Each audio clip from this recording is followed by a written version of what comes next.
Office of the Medical Examiner, Pete'sville. Dr. Jack Hadman is speaking. How can I help you? Good evening, this is Kate Brooks. I'm not sure if you remember me. A few weeks ago, we talked about an article I'm working on. It's about your wife. I dropped by last Friday to speak to you, but you weren't working at the time. I asked the security guard to pass on a note for me. I would like us to discuss the topic of... I thought I had made it painfully obvious for the last time. No! Please don't call me again and stop inquiring about my wife. Damn journalists. They don't let me work. God damn it. I'm not in the best frame of mind to record a lecture for my students now. I'm feeling completely broken. Where did I leave my meds this time?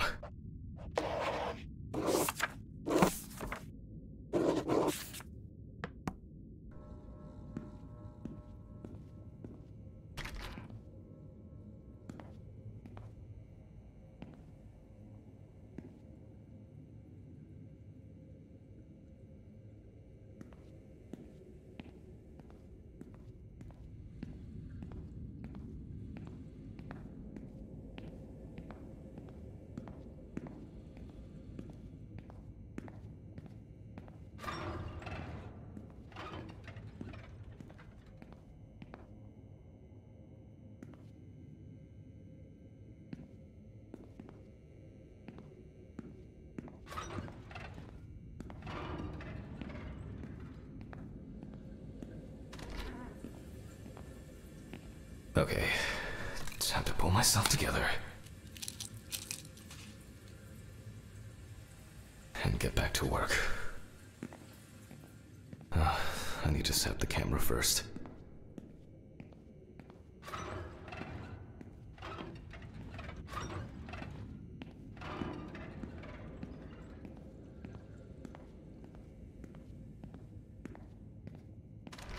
This place is starting to look... Now remember, Jack, don't forget, hit the record button this time.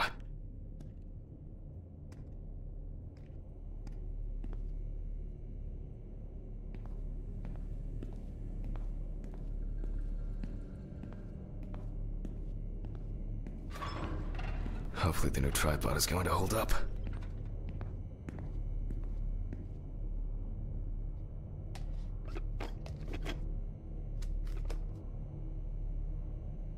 Now, I just have to get everything in frame. This should be fine. November 20th, 1991. Time, 8:43 p.m. Recording for medical students from the University of Missouri. This autopsy is conducted by Jack Hadman. Let's start.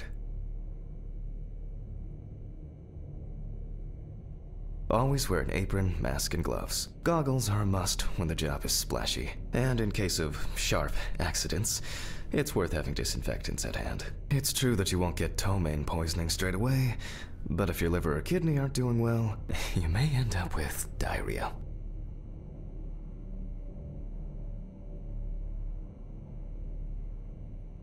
The cadaver is placed on its back on the autopsy table. The pathologist stands on the right of the deceased. Make sure that all the necessary tools are always at hand so that you don't have to run around looking for something, like I do all the time. In the process of revealing and securing forensic evidence, it is difficult not to interfere with the original condition of the deceased. Written and photographic documentation plays a vital role throughout the entire examination process. During your research, be patient, inquisitive, but above all, attentive to detail. Many entries are visible at first glance, but sometimes they can be cover for more interesting stories. And lastly, remember that nothing teaches you self-narration like working with the dead. So get used to that fact soon. Everyone will think you're talking to yourself. Now, onto the police folder. That will contain all sorts of pertinent information as to who the deceased might be and what potentially happened to them. So, let's take a closer look, shall we?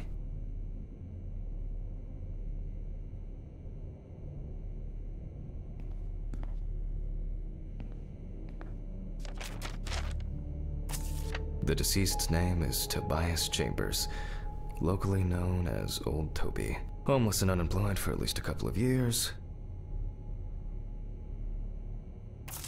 The deceased was found on the outskirts of a parking lot at a gas station, where he often begged and persistently offered drivers to wash their car windows. The body was noticed by a station employee during the morning shift. Initially, he thought that someone had thrown some boots and a coat in a nearby ditch. It took him a moment to recognize the pile of clothes as the body of a man. He worked most of his life at the local port dealing with unloaded cargo. He was fired for being drunk and starting fights. His son runs a hardware store on his own. His wife left him years ago. They both had no contact with the deceased. Signs of libation were found around the body. Empty bottles, traces of an inept attempt to start a fire, and a scattered makeshift blanket. That's it. It's worth remembering the context around the scene of a death. This allows you to better interpret any traces found on the body. I shouldn't start the procedure without gloves. Now it's our turn to take some pictures for our files. If I can just remember where I left the camera. It's in here somewhere. Scalpel, scissors, syringe, magnifying glass, knife. Aha! There you are. I knew it was here somewhere. As I mentioned at the beginning, before we begin the internal examination, we need to document the cadaver and the condition it arrived in. We begin with a full body photo. Try and stick to the top-down rule. Voila! Now we move on to the next step, looking for traces. Take your time. Look at the corpse from different sides, from different angles, up close, and from a distance. You're looking for anything out of the ordinary. The boiler-healed wound looks old. I'll take a closer look later.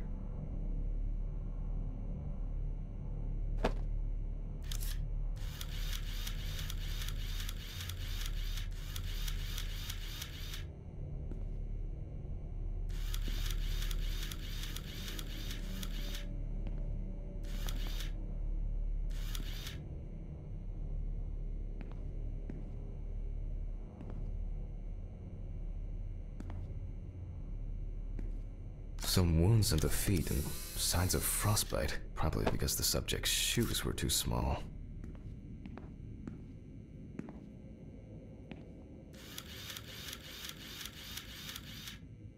That's something interesting. It will be necessary to check whether this injury was severe enough to cause damage to the brain.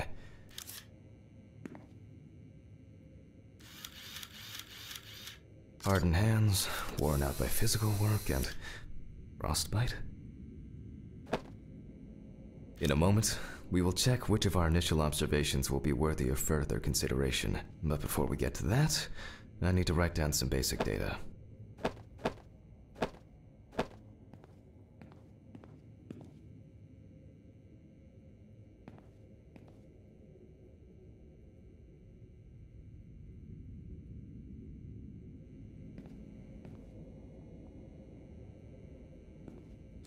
Personal information. The deceased was unclothed. Date. Okay. As you can see, I note everything down on previously prepared forms. Every pathologist must keep a detailed record of every step of the autopsy. This not only allows you to track the procedure, but also collates the results together, upon which you may back up your conclusions. So, enough of the boring prep. Let's begin by taking a closer look at the spots I photographed earlier. For this, you're going to need a magnifying glass.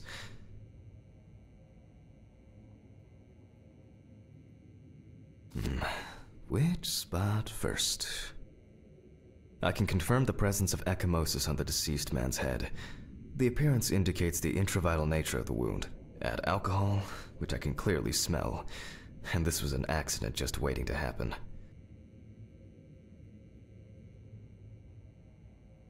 It looks like a burn mark, no doubt painful, but it's not pertinent for this case. Here we can see frostbite on the fingertips. We can tell by the characteristic skin color.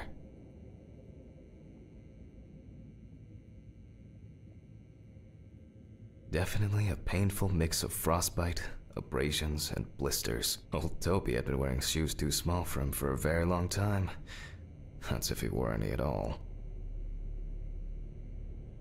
So far, there are a lot of superficial wounds, but only one serious injury to the head. Let's go back to our notes.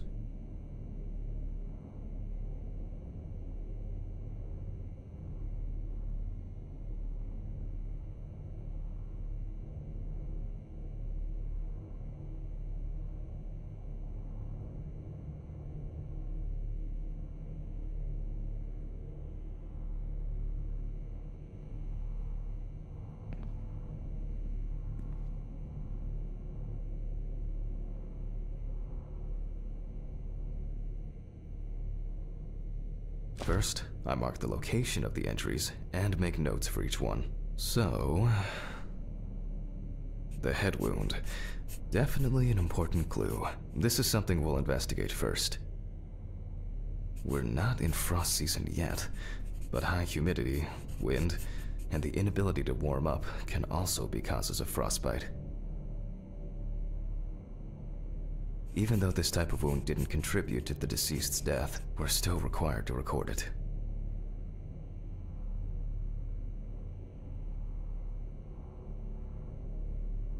If Toby's body was cold for a prolonged period, the frostbite could have resulted from the body's defense reaction. Various types of accidents are a common cause of death among the homeless and the elderly. Perhaps old Toby slipped and accidentally hit his head.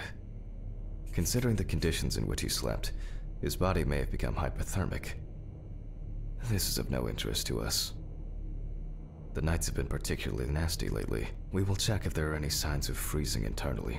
Since the deceased clearly smelled of alcohol, I'll add alcohol poisoning to our list.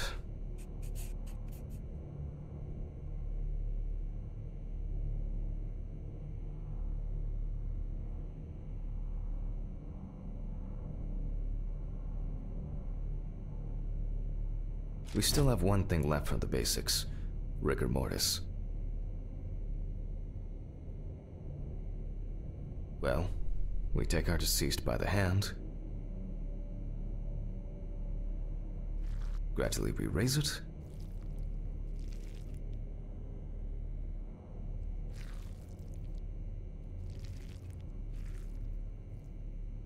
now let it go. As you can see, the hand falls loose. What's the conclusion? Death must have occurred more than 72 hours ago. The police information appears correct.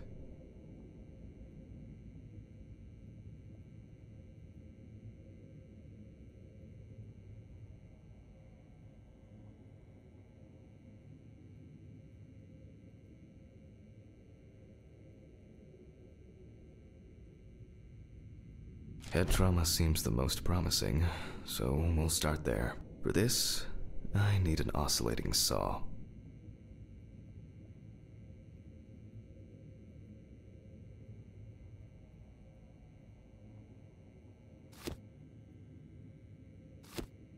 The cut is made from ear to ear.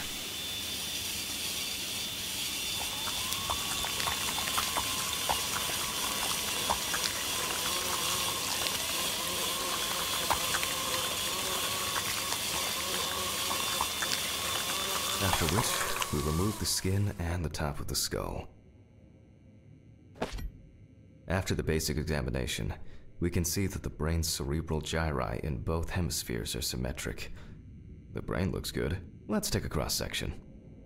Some pathologists prefer to examine organs without removing them. However, for me, it's much more convenient to examine them on a board, which we'll do now. Holding a long, narrow blade knife in the dominant hand, we slowly cut the cranial nerves on both sides, all the time pulling the brain towards us. So far, so good. The hematoma seems to have had no effect on the brain.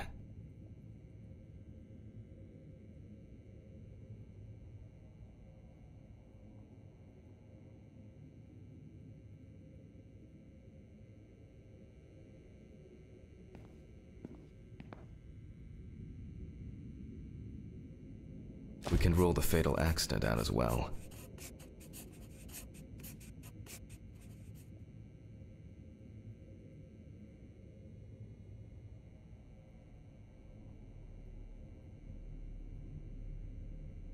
Brain is in good condition, so we have no choice. About to proceed to the internal examination of the other organs. I grab a scalpel from my kit.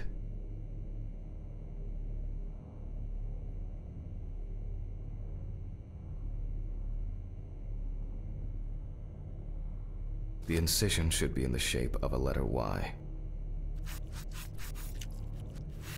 We use a deep cut to reach all the way to the ribs and to penetrate. All right, now we peel back and separate the skin.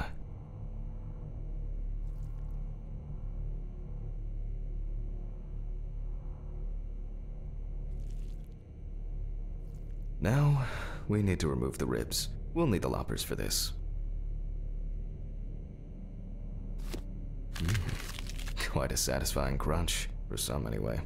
After removing the cartilage tissue, we instantly notice two things. Firstly, we can see widespread black and tarry deposits caused by smoking cigarettes. Despite the tragic condition of the lungs, they are not the cause of death. Alice smoked too. It didn't kill her, but... what was I talking about? Lungs.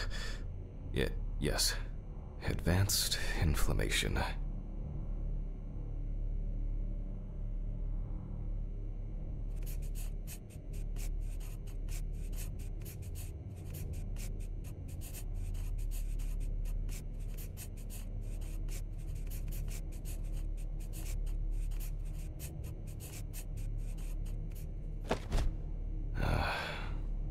What now? The syringe. Now's a good time to collect some samples.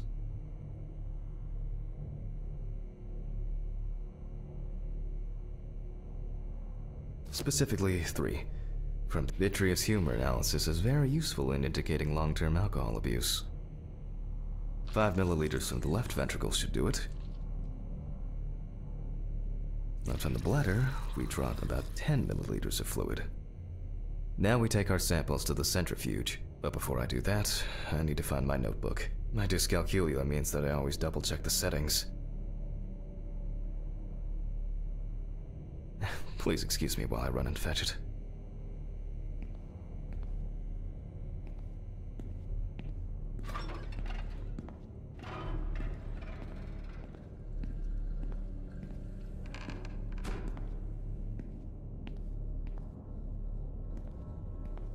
This whole thing is covered in stains. I should check this out under the microscope sometime. Stephen didn't clean up after himself again.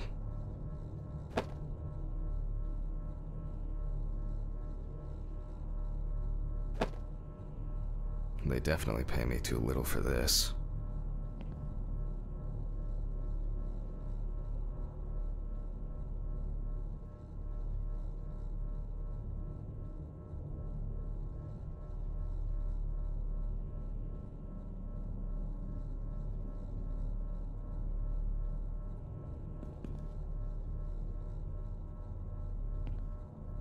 Awful. It would be good to finally repair the coffee machine. I guess it was in another life. Wednesday. It's not my favorite day, although it's certainly better than Monday. It won't be needed for the next few months.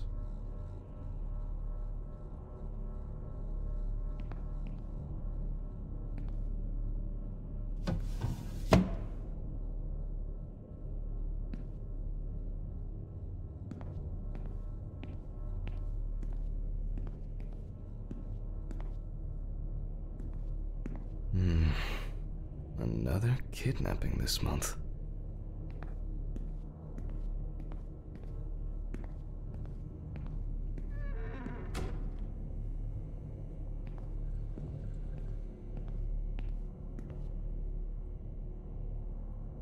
But the word is, the lab will be open tomorrow.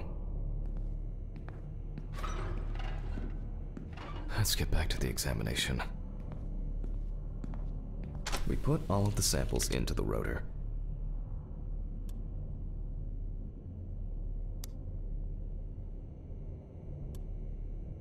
Now, we set the appropriate time and speed.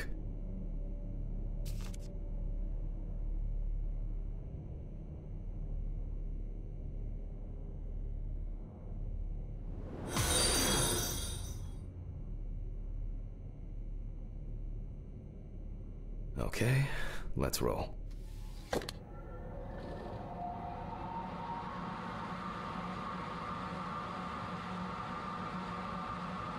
Oh shit, the fuses again.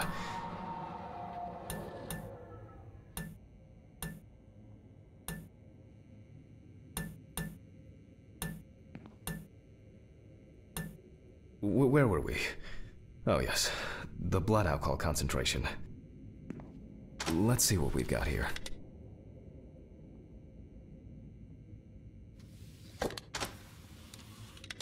Everything's separated as it should.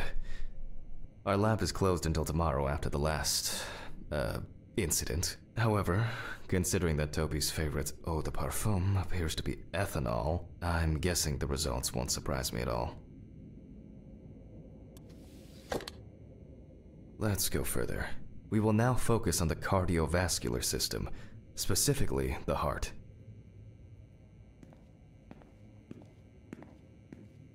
We remove the organ and examine it closely.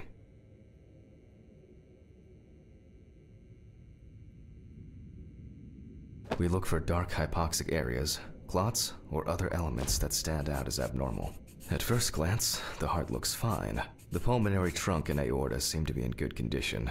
There are no pathological changes that would have contributed to Toby's death.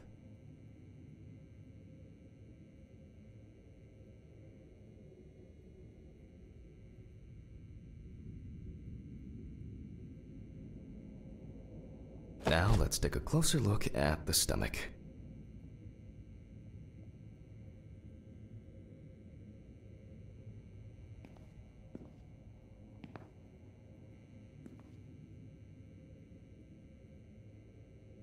Size is normal, healthy, pink color.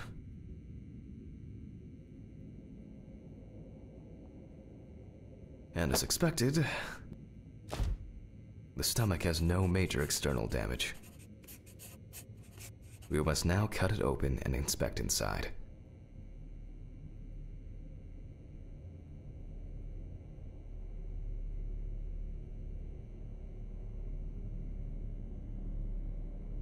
We will do it carefully so that its contents do not spill out.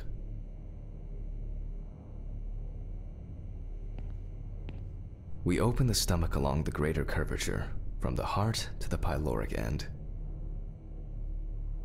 Oh, I already feel like there's something left inside.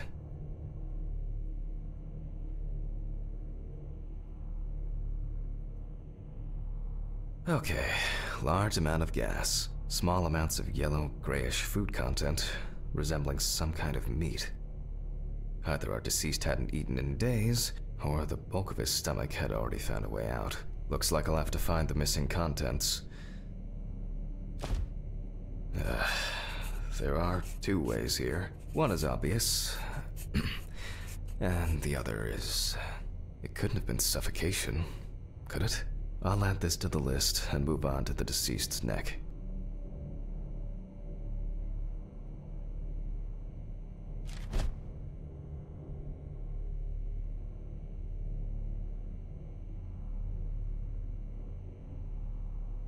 At first glance, the trachea looks normal. Same result as with the stomach. The external inspection doesn't tell us anything. This time we'll cut on a tray.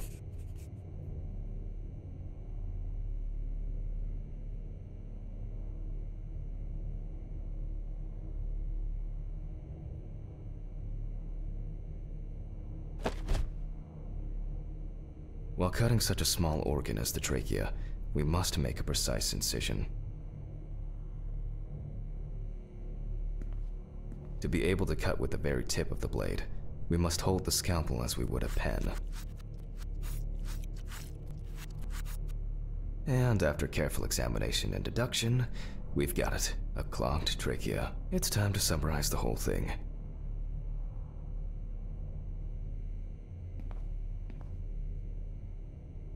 Based on the report and preliminary documentation, it's safe to assume that the deceased passed out after consumption of alcohol and then fell asleep on his back.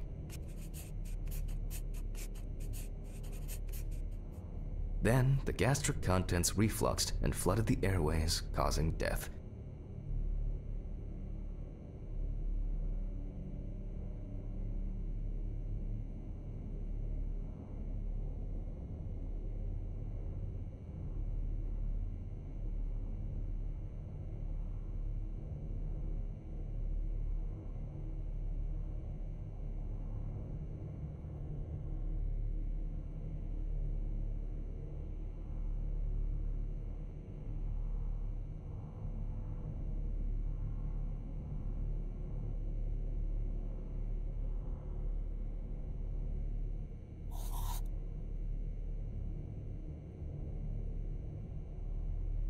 That's why we don't forget about the recovery position at dorm parties.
And now it's all clear.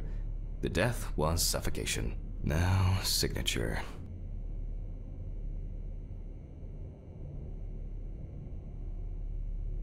The mystery is solved. But for us, this is not the end. First, the dead body needs to be cleaned up.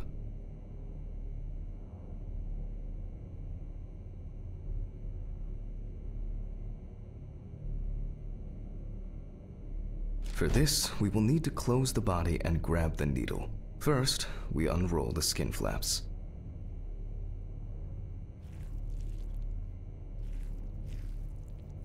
And then, we sew the deceased back up.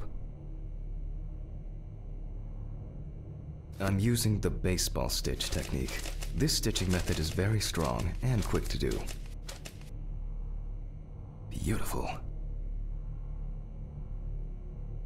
Now we say goodbye to the deceased and put them safely in the fridge, ready for the next stage of their journey.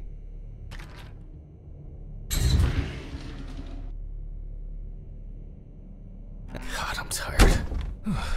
I'll drop these samples off at the lab on the way to the bar.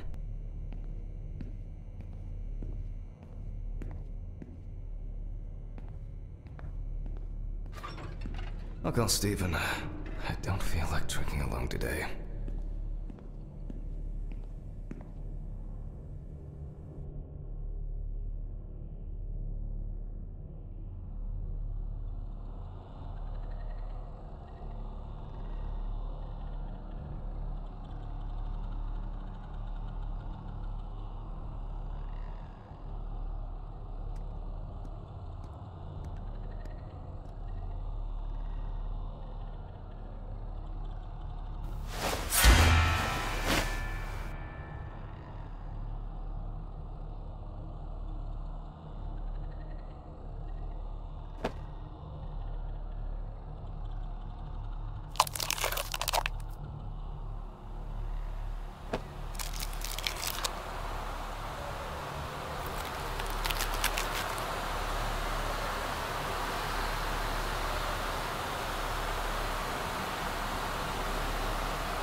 Forgive me.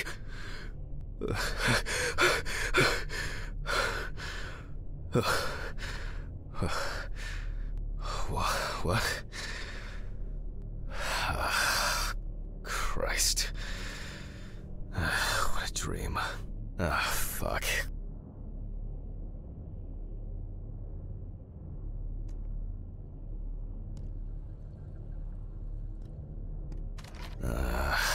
So much light everywhere.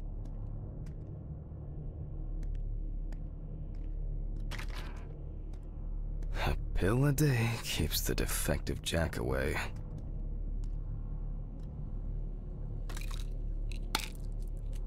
It's a shame these won't help with my hangover.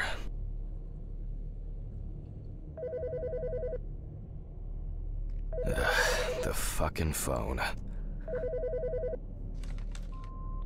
Okay. I know I'm late. I'll be there soon. It's not like the dead are impatient. Jack, no. Alice? Who is this? It's Charlotte Graves. Oh God, I'm sorry. I didn't recognize you. I thought it was work calling. It's okay. I hate it when work calls me at home, too. How is everything? We haven't talked since... you know. Well, there are good days, and there are bad days. What can I say? At least I can hide away at work. Well, you always were the most comfortable in the dissecting room. Listen, I have an unusual request. Okay, how can I help? It's nothing serious. I just wanted to ask. Do you have any pictures of Alice? Maybe one where the two of us are together? I'd love to have something to remind me of her. I guess. I'm not sure. I'll look through her things. Thank you. I'm sorry to trouble you with this. All this can't be easy for you. I'll get through it somehow. I've been meaning to sort through her stuff for a while. Have you asked Stephen if he has anything? Yes, I spoke with him this morning. He said he gave everything to their mother and that I should ask you. I see. Jack, I know you're trying. That you cope somehow. Stephen's there for you. Although, well, we all know how he can be. But, I mean, if you wanted to reminisce about Alice, talk. I really should go now. I overslept, I'm late for work, and I still have some errands to run on the way. Oh. Okay, sure. Sorry to keep you. I'll look for something and send it over. Thanks for the call, and bye. Oh, do you have my address? Not on hand. You'd best remind me again. 292 Browning Lane, apartment 432, Johnson City, New York, 13790. Got it. Thanks. Thank you. It would mean a lot to me. Just miss her so much. Yeah, me too. And that's okay. Really, no problem. Thank you. Take care, Jack. You too, Charlotte. It was nice to hear you. Well, that was a bit unexpected. I should probably find something to send.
They certainly have more will to live than I do.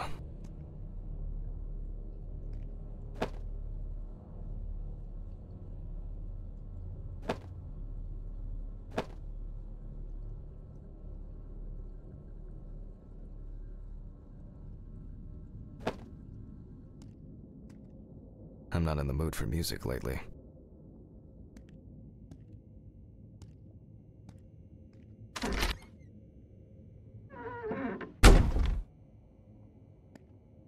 Menu for today, dinner in town and takeaway coffee. Menu for today, dinner in town and takeaway coffee. Menu for today, dinner in town and takeaway coffee. The remnants of last night's binge with Steven. I'm not sure if it's still edible. An indispensable element of every office. I should really try and read a few of these.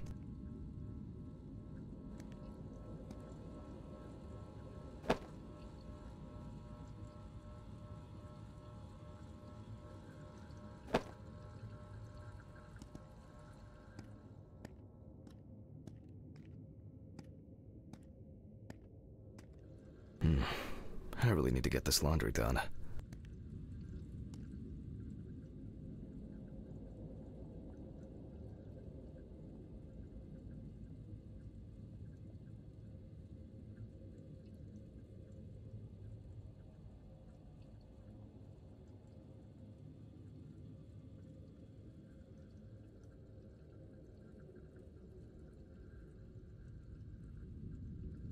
It's been almost a year.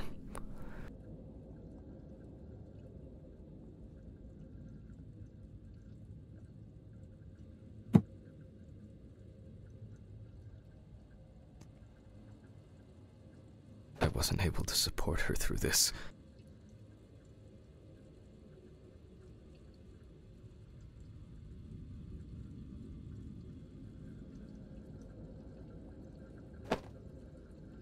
Till death do us part.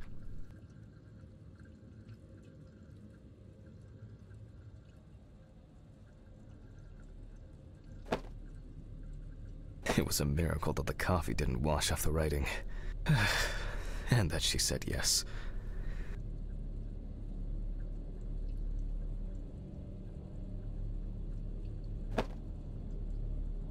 It's always good to have something for a rainy day.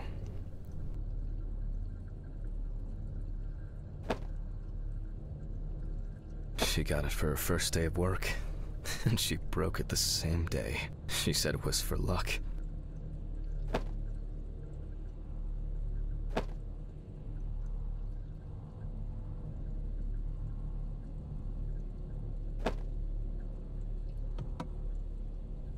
These were from Thanksgiving. Stephen invited me. I was going to give them to his mother, but then I met Alice. That was the first time I saw her.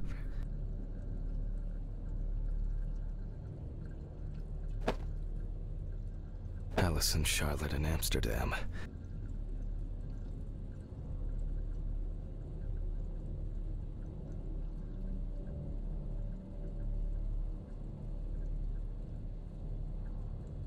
It's hard to believe they've known each other for so long.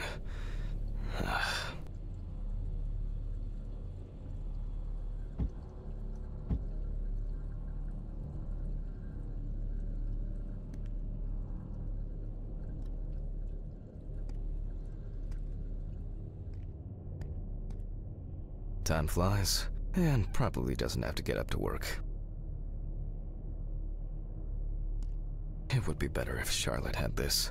It deserves to be on display, and not hidden in a drawer. I don't think it's going to rain.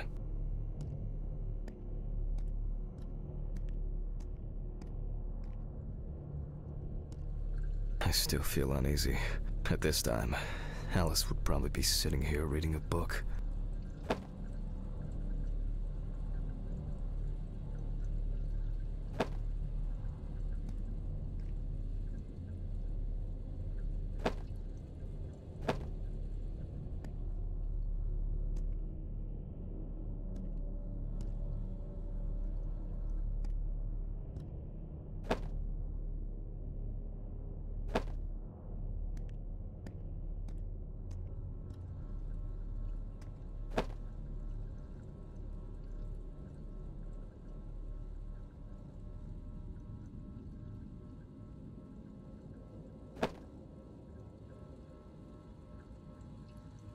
Okay, time to go to work.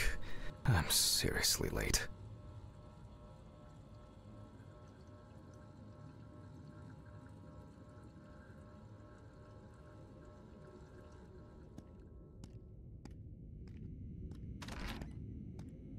Ugh. I should grab some coffee and aspirin on the way.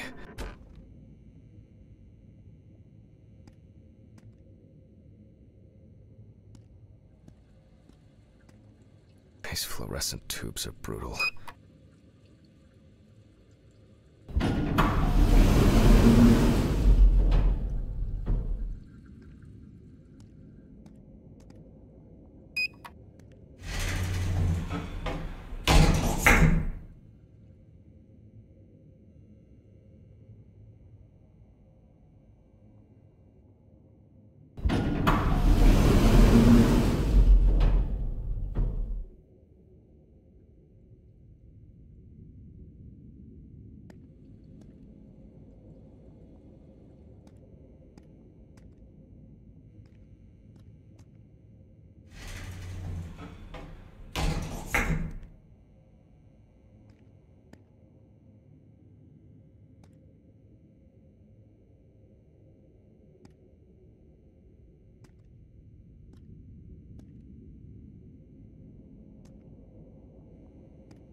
Standard correspondence consisting of bills, advertising leaflets, and pious reminders about the upcoming end of the world.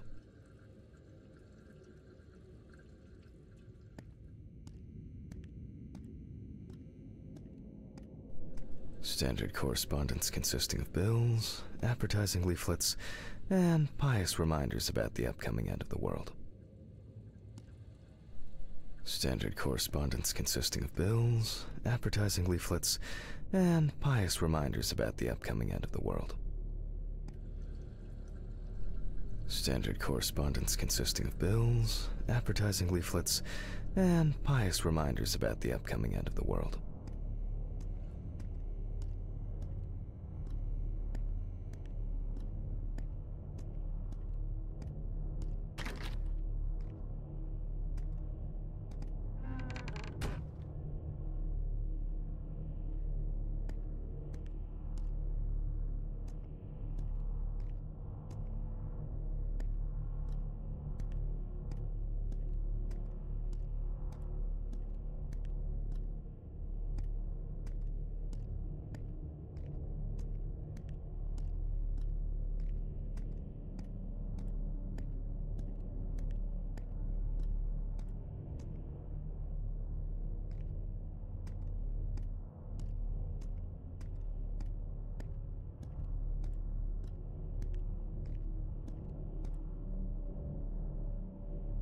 I hope this helps, Charlotte.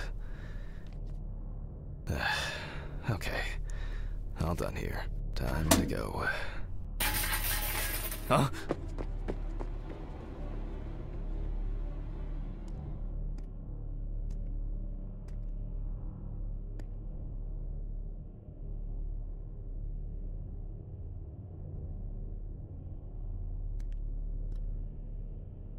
Damn. I forgot my jacket. Ah, well. I'll brave it for tonight. Too bad.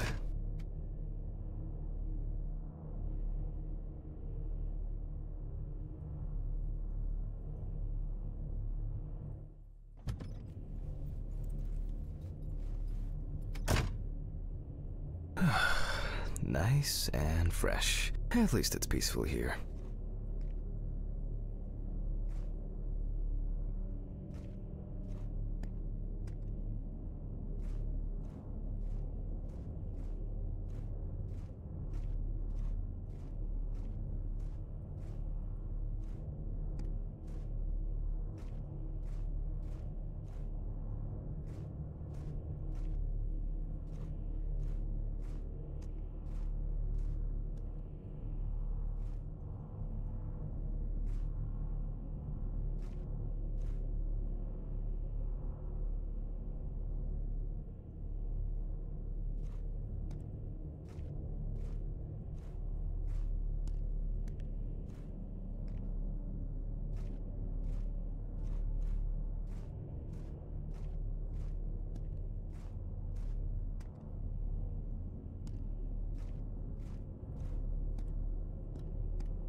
Good evening, Mr. Ridley.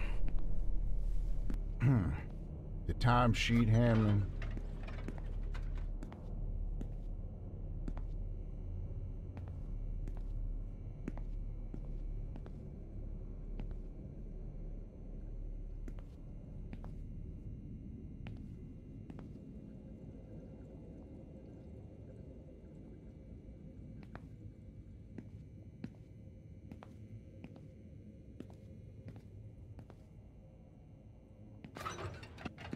Some corpses have more personality than this guy.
Christ. Who leaves the window open in the middle of November? So I'd better check the answering machine.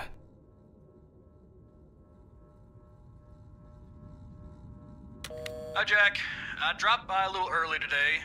I left the body with Ridley in the corridor. He wasn't sitting in the locker then, so maybe he'll even throw him into the room. Well, how are you doing? Yeah, I mean, it's your first birthday without her, and... This, I still have a hangover, and you know me, I run to the John like the neighbor's fucking dog. You know, today I slipped on his shit again. That fucking furball. He always has to shit next to my car. Anyway, I can't come over in the evening, but we'll catch up on the weekend, okay? Bye. I almost forgot. Charlotte called me this morning. She asked about you, so answer your calls, Jack. This time it's not a reprimand for being late. That's par for the course. I wonder when this clown will learn to look under his feet.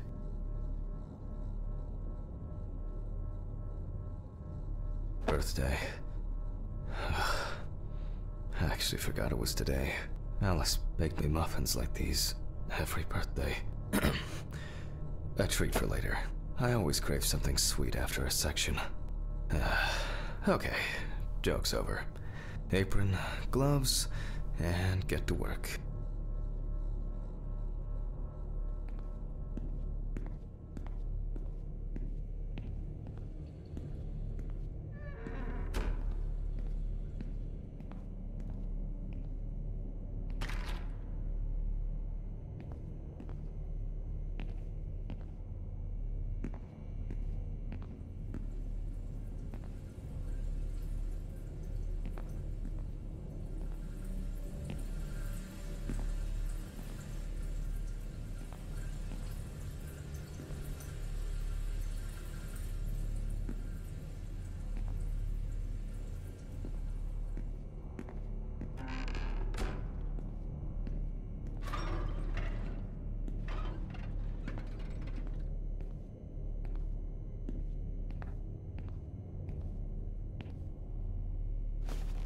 Ah, man. I remember you. You were on that talent show. What was your name again? I need to order another batch of these. I've got to remember to do that later. And that's the whole point. Steven laughs at me for recording everything. He says I have a bigger collection of stuff like this than most of the creeps he's caught. November 21st, 1991. Time, 9:13 p.m. The autopsy is conducted by Jack Hanman. Lecture for the Medical University of Missouri. After yesterday's lecture, you should already know the ins and outs, so today we'll be consolidating our knowledge. So, where do I start? That's right. Police folder.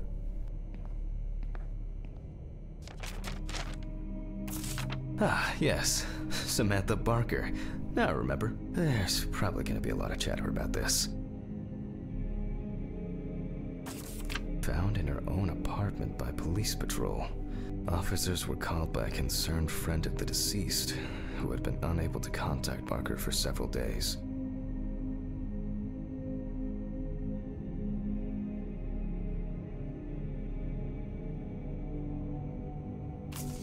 During the interrogation, a friend of the deceased admitted that Samantha never got to grips with the sudden fame that came after winning such a high-profile talent show.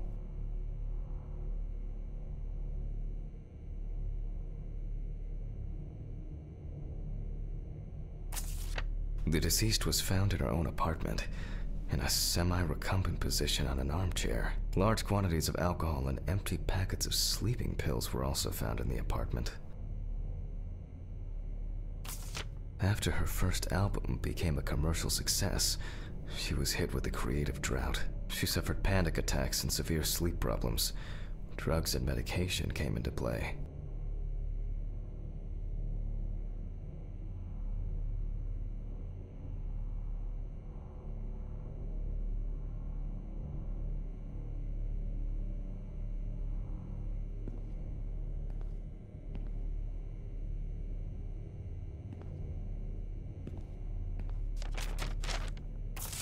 When questioned, friends admitted that Samantha's last days before losing contact seemed extremely happy and relaxed. She also quit drinking alcohol and mentioned something about rehab. The friend also admits that there was no indication of an impending tragedy.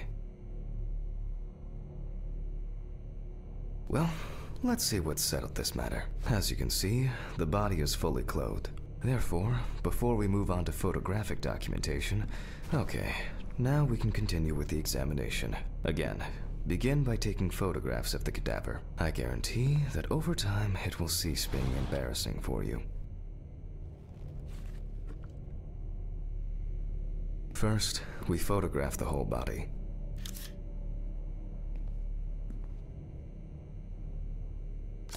And now, any suspicious-looking marks or wounds.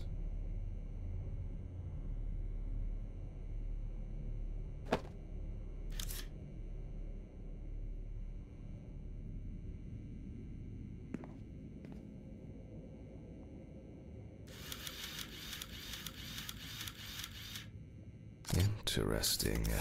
Very uneven. We need to investigate this.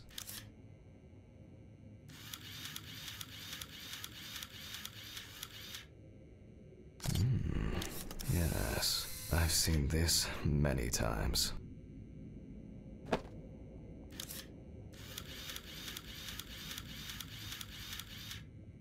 You don't get such bruises from a normal contusion.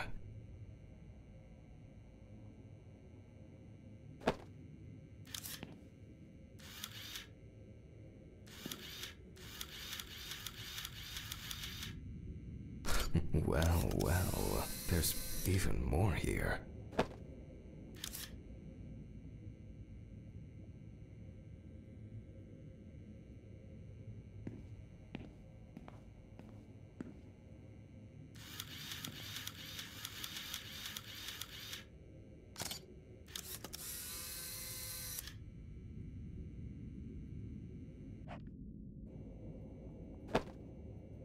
A few we will need to look into here.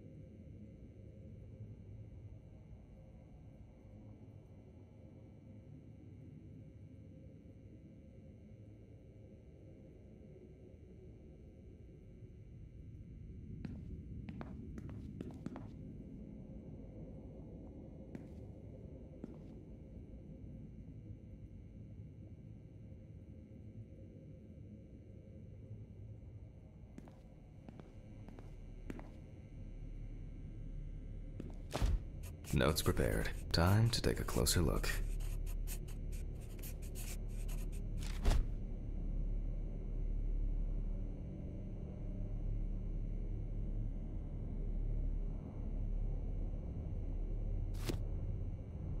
Some furrows have imprinted more strongly, others less, as if someone was, undecided?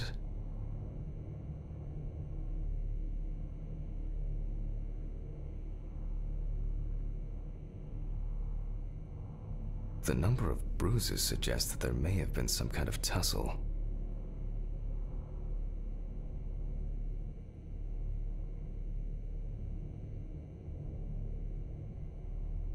And here's something interesting. The skin of the deceased is covered with numerous blisters. Some of them are ruptured.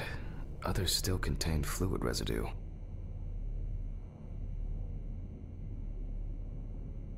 Such bruises are caused by either a very heavy blow or by some internal issues.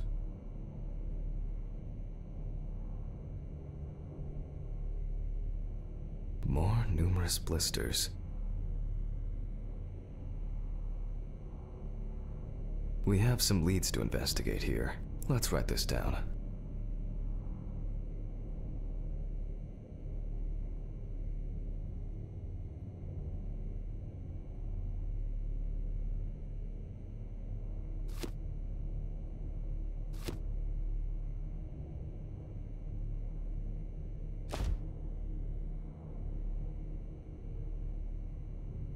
On the neck of the deceased, we can see clear furrows, indicating that strangulation may be the probable cause of death. Given the condition of the deceased, it's difficult to tell immediately whether the bruises were the result of a struggle or perhaps the result of iron deficiency. Currently, it's difficult to say whether the bruises were the result of a beating or whether it could be some kind of internal bleeding. In general, such blisters usually appear in the case of mechanical abrasions, but due to the place of occurrence, this should be excluded. The most likely cause of such skin changes is the high concentration of barbiturates in the body.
Although it's easier to have abrasions on your feet, but the number and size of the blisters suggests that it's probably a matter of barbiturate poisoning. A severed spinal cord, trauma to the larynx, or trachea will verify whether the hanging was the final nail in Miss Barker's coffin. The examination with a UV lamp will dispel some doubts. Potential attackers could have left traces. After examining the organs, we can easily verify whether there was internal bleeding or whether the deceased was suffering from something. I'll add barbiturates to the list of necessary tests,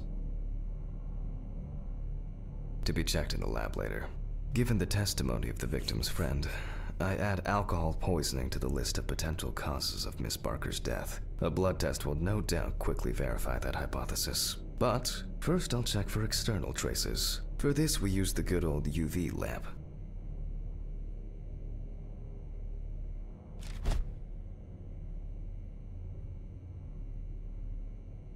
I look carefully at the whole body. UV rays will reveal any traces. The area around the legs, there's nothing here.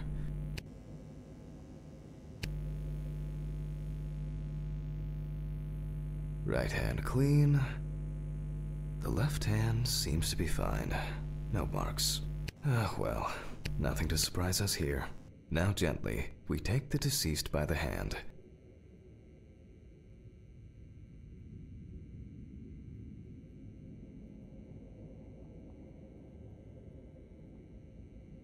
And we check for rigor mortis.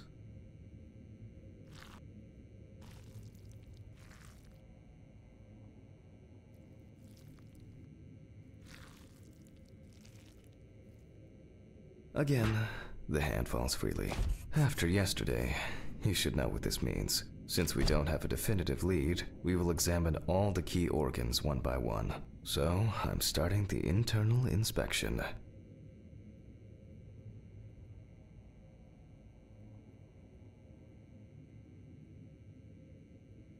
I dissect the skin of the deceased.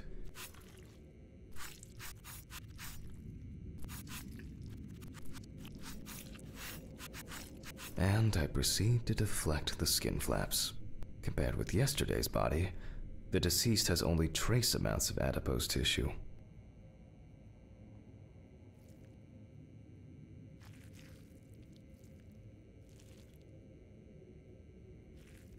Now for the ribs.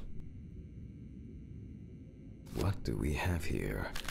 Or rather, what don't we have? There is certainly no sign of internal bleeding. Sometimes regarding bruising, it doesn't take much. My wife was constantly banging into furniture, walking into door frames. It's a wonder she never broke anything. Before I disembowel the deceased, I will take samples for toxicological tests to determine the alcohol content in the body. I just need my syringe. Just to be sure, I'm taking samples from 3 organs: the eyeball, the heart, and the bladder. Analysis will rule out, or all done. I'll transfer these to the centrifuge. What was it? 15, 70, 10, 75? Maybe one day I won't need my notebook.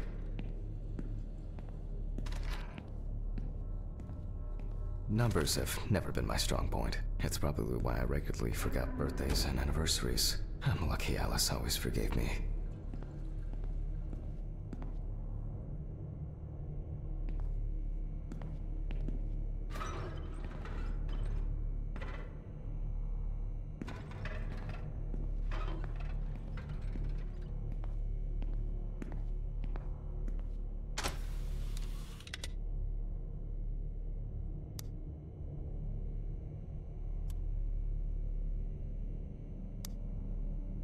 Gently does it with this old thing. Handle with kid gloves.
I'm starting the centrifuge. Let's see what results come out.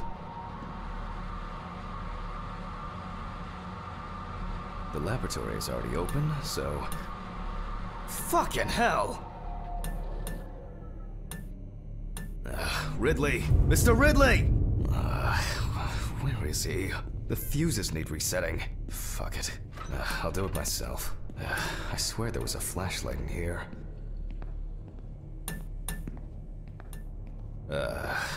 Whatever. I know where the switches are anyway. First the right, and then the left. And voila.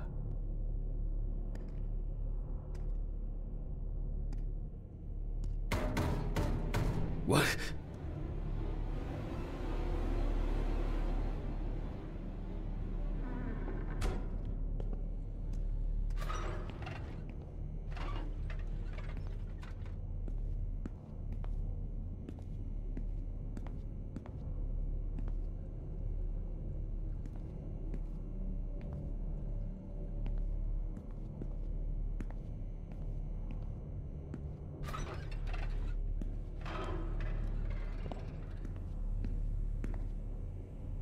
What the? Oh, for fuck's sake. Can't I work in peace?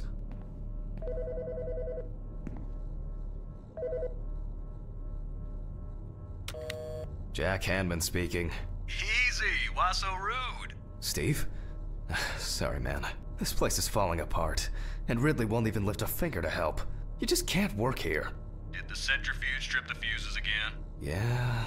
Eventually, everything's gonna go up in smoke. Look on the bright side. It's a free cremation with your autopsy. Jesus, stop it. That shit pisses me off. Okay, sorry, Jack. Anyway, I'm calling to ask how the autopsy's going. Soon there'll be journalists sniffing around for info, so we'd best be ready. I'll whiz through this in a couple of hours. It doesn't look like a complicated case to me. More of a formality. The report will be available in the morning. Sounds great. Thanks. Phew! How's your head? Well, my head seems better than yours. On the way to work. Holy fuck. Jack, turn on the radio. What? What's happening? Quiet. A 3-car police convoy was involved in an accident near Pete's Bay Bridge while transporting prisoners to Orleans Parish Prison. At the moment, we do not know the exact number of victims or whether any of the convicts escaped. However, the scale of the accident indicates a large number of victims, possibly even fatal ones. Police are on their way to investigate the incident and secure the area. We know that the injured prisoners are on death row. The police were to transport them to their execution, which was to take place tomorrow morning. Many of them are very dangerous criminals. We will report on the matter on an ongoing basis, so stay tuned with us. What? Steven, was Red Pete one of the passengers? He was, wasn't he? What if he survived? Jack, I have to go. They want me on site. What if he survived? I gotta go. Talk to you later, okay? Fuck. Calm down, Jack. Pills. I need my pills. You heard him, Jack. A serious accident. Lots of victims. He's definitely dead.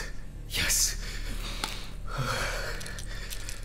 Nothing's going to happen.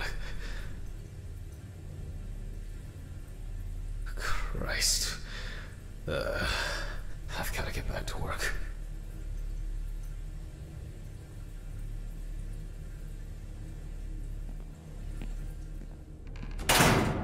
What?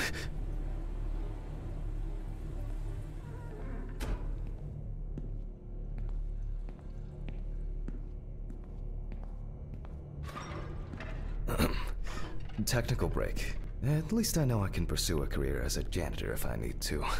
My own, but ideal for all the fluid tests I need to perform during an autopsy. My own, but fucking hell!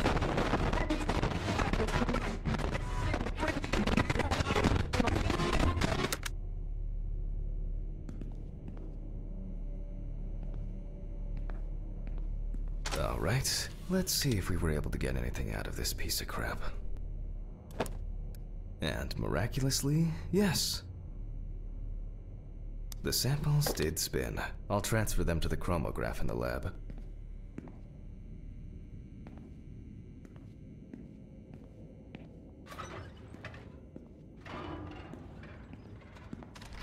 Alright, let's load this up. I placed the test tubes in the rack.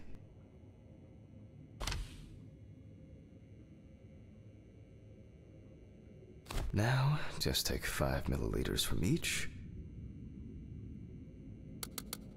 Precisely.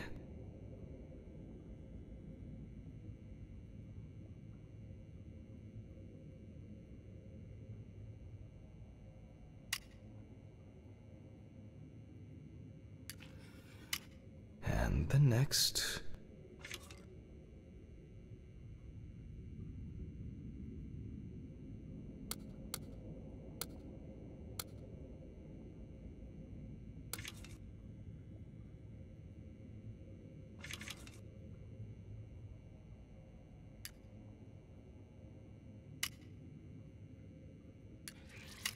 Five more.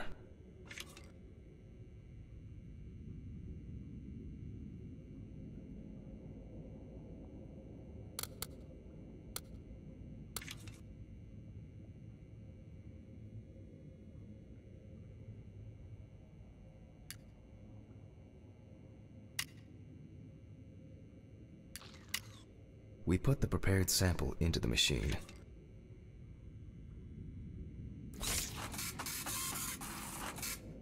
Let's see what we have here. The results indicate that the deceased did consume alcohol shortly before her death. However, this is not an amount that could cause poisoning leading to death, just slight inebriation. I can return to the body and continue the rest of the examination.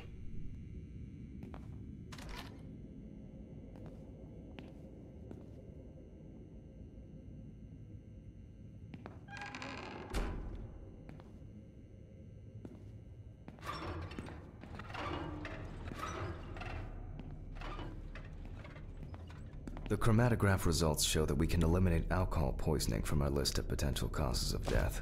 However, remember that alcohol can affect the functioning of the entire body. It disturbs the heart rhythm, accelerating its rate, and dilutes the blood, which may result in more severe bleeding in the event of an accident. Also remember that alcohol affects the metabolism of drugs in the liver, which I'll now look at in more detail.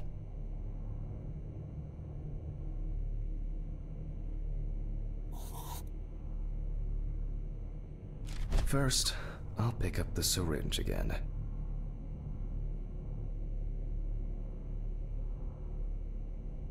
I'll take samples from the liver and the heart to test the concentration of barbiturates in the body.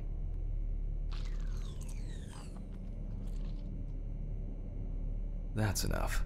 I'll do the test later. I'd best not try my luck with the centrifuge right now. Now I remove the liver.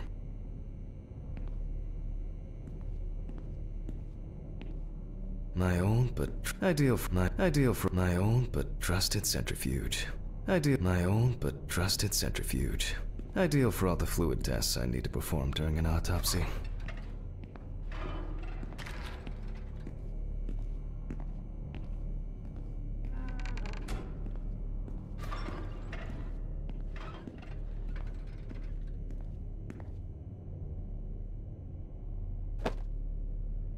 No lesions. However, it is slightly enlarged. Perhaps it's a slight inflammation or drug-induced damage. It may also be the result of the deposition of substances from drugs. Let's check the weight of the organ.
weight is 1,300 grams. The liver is enlarged.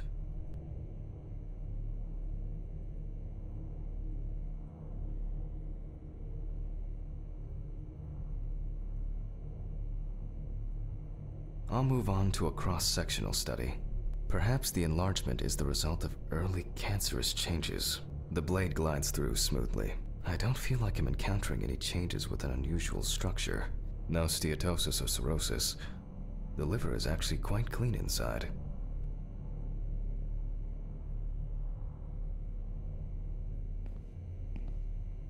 The liver is basically healthy. We already know that the deceased didn't abuse alcohol. The question is, what about drugs or other substances?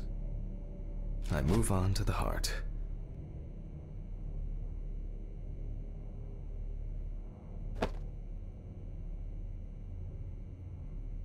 Oh. At a glance, we can see signs of a heart attack. The deceased is definitely too young to have a heart attack due to natural causes. The liver is enlarged, not from alcohol poisoning, and the heart looks like it has collapsed. So, I guess we need to go to the centrifuge and check for these barbiturates. The last time I saw this kind of poisoning was a few years ago. I better check the data in my notebook. He was a middle-aged guy. He took his medication and forgot about it. So, he took another pill. He forgot again and took another one. And another one. Until he took the last one. That's why it's better to have amnesic drugs in boxes labeled with the days of the week. This sort of thing rarely happens anymore. Doctors tend to prescribe benzodiazepines. They are safer, but still shouldn't be combined with alcohol. All right.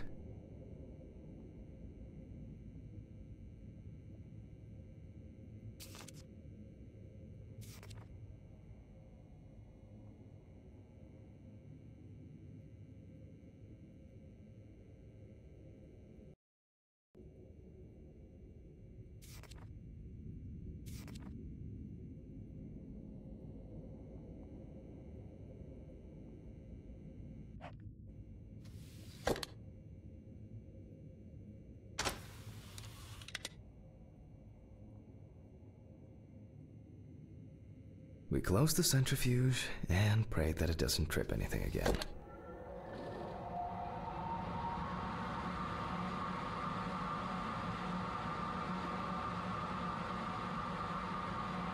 It looks like our luck is in.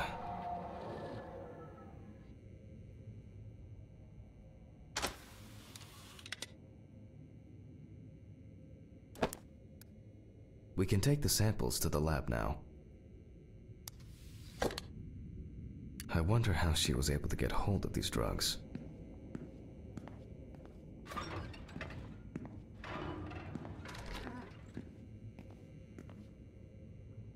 Okay, 2 samples this time. 6 milliliters each.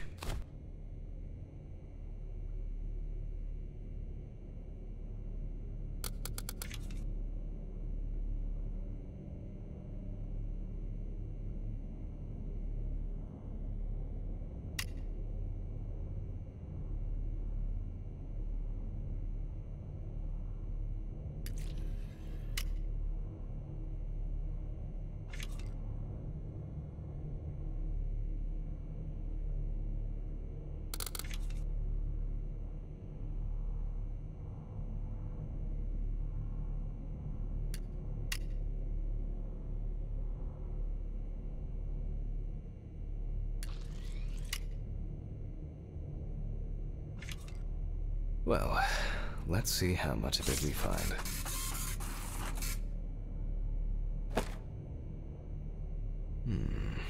Nothing surprising.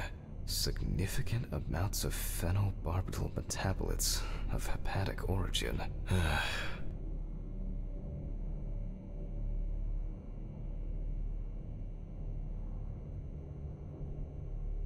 Looks like I'll have to check the contents of the deceased's stomach.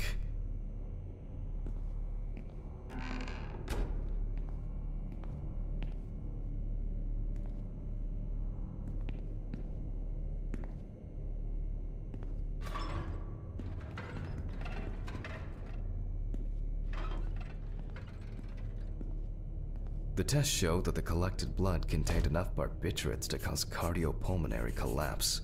The question now is whether it was an accident or a deliberate act. I'm proceeding to examine the stomach. Before extraction, I ligate the entire organ to prevent its contents from spilling out. Okay, I'm now cutting out the organ, which will move to the board for dissection. Normally, the stomach and intestines are full of surprises.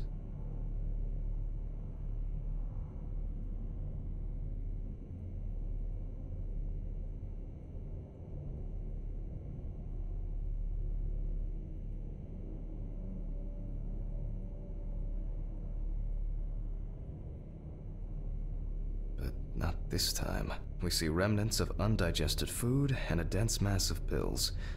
You don't take this many drugs by accident.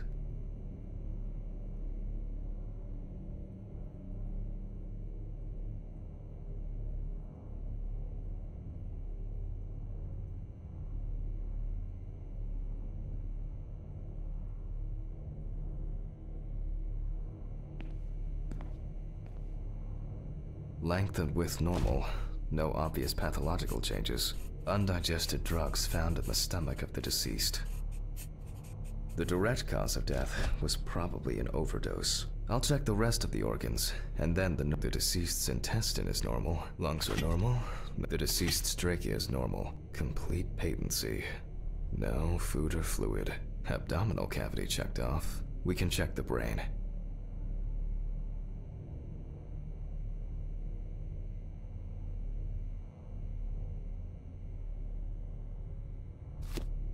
I make a cut to open the lid of the victim's skull and remove the brain.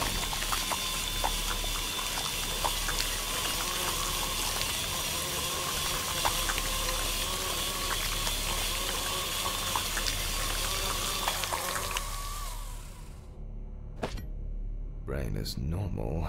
No obvious lesions. Alright, I need to dissect it on a board.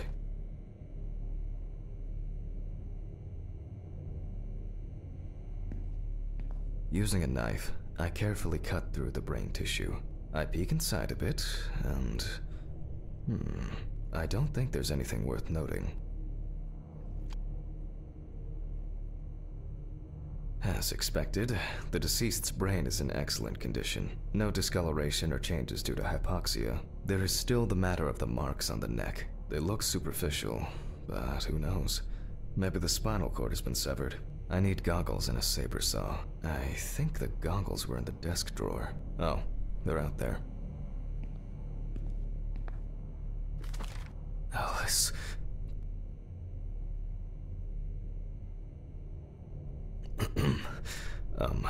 Saw. I need saw. Fuck. I don't see it here. Oh. I know. I probably left it in the basement after its last cleaning.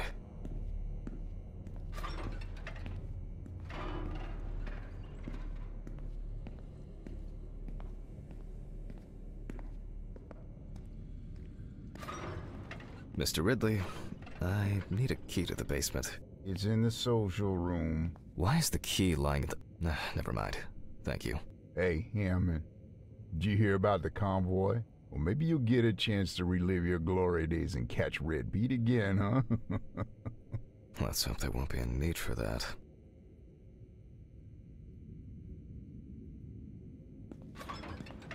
If only he could put that much enthusiasm into his work.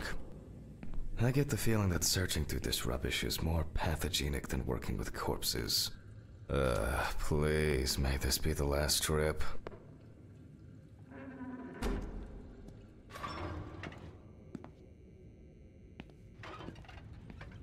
Fuck. Why did the prison convoy have to get into an accident? Jack, take a deep breath. Deep, pleasantly cool breath. You're nearly finished with the autopsy. Then you can go home and rest.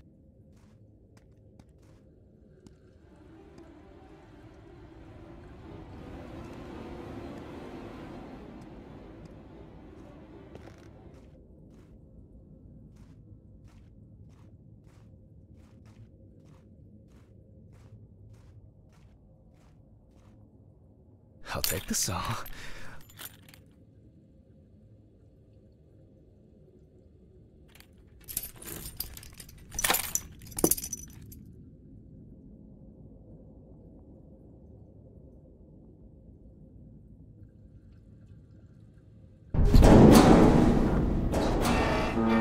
Fuck! It's jammed! Doesn't anyone do maintenance around here? Damn hatch. Damn red Pete. Will I... If only...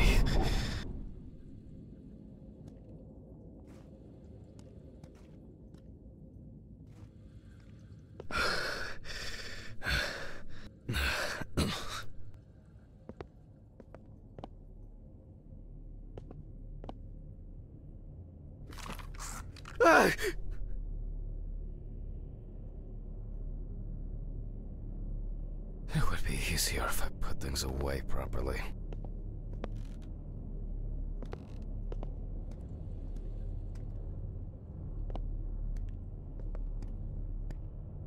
Ugh, damn student lectures and their fucking props.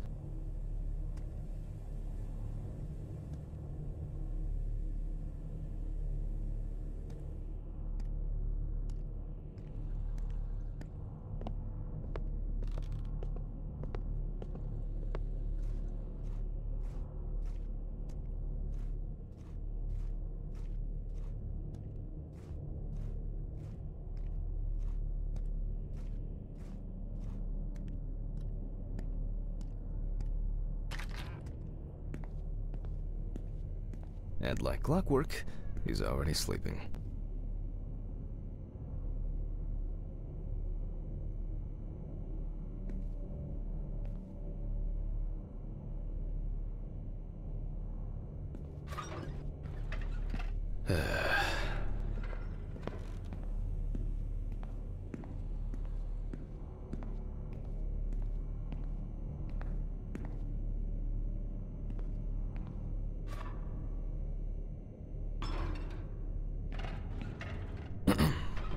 Sorry for the short interruption.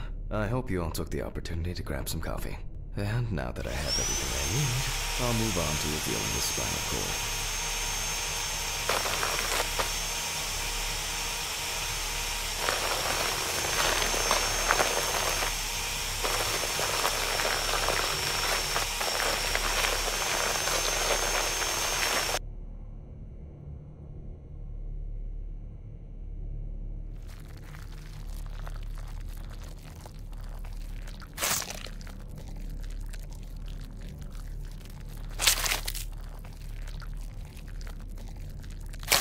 The spine is removed. I can see that the spinal cord was not severed. This shows that apart from the marks around the neck, hanging didn't negatively affect the condition of the deceased. Ladies and gentlemen, almost over. Now, to sum up and tidy away the body. The direct cause of Samantha Barker's death was a heart attack resulting from an overdose of barbiturates. Traces found on the body suggest that the overdose was a deliberate act, following a failed attempt to hang herself. The autopsy found no evidence or genetic materials indicating that death could have been the result of an attack. Third-party involvement must be excluded.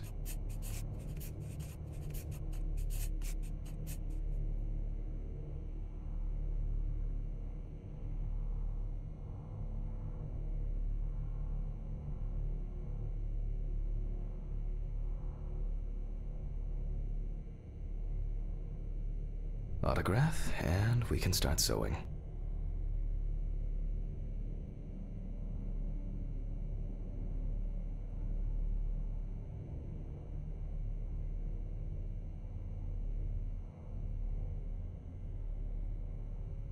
In the 1950s and 1960s, the use of barbiturates for suicide was actually quite common. I think it was most talked about after the death of Marilyn Monroe.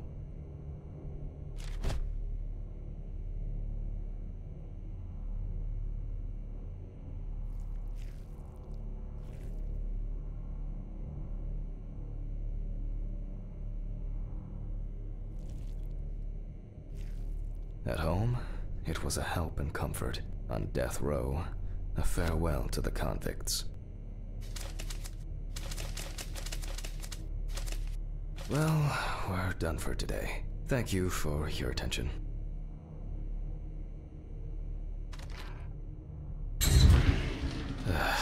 Tiring day. I can feel those hunger pains coming on. I guess I'll have to pick something up along the way. Gloves in the trash, leave the apron for cleaning. Now I can go. Camera. I didn't turn it off.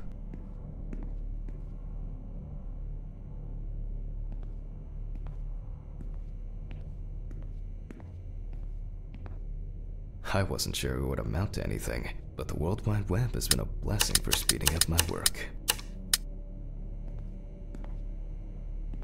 It's been a while since the eye wash in this thing was changed. It's probably a health hazard now. A nightcap will do me good.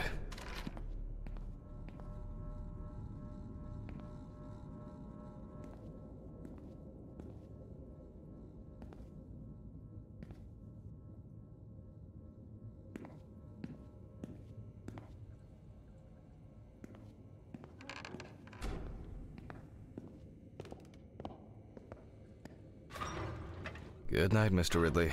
The police will pick up the body and accompanying documentation in the morning. Sure.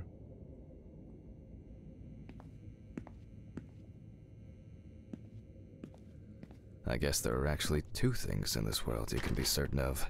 Death and Ridley's reluctant attitude.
Alright, maybe three things. My whiskey on the rocks when I get home.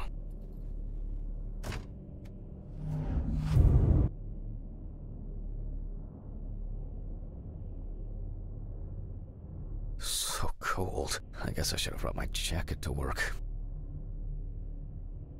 This block can be quite intimidating when it's so quiet. Almost there. Stephen didn't want to go out for a drink tonight, so I'll drink my whiskey in the company of my TV. Shit. I forgot the muffin. Well, Ridley will have a nice treat for the night. I'm sure he'll be his happy, thankful self tomorrow.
What? What? What the fuck? But I locked it. I'm sure of it.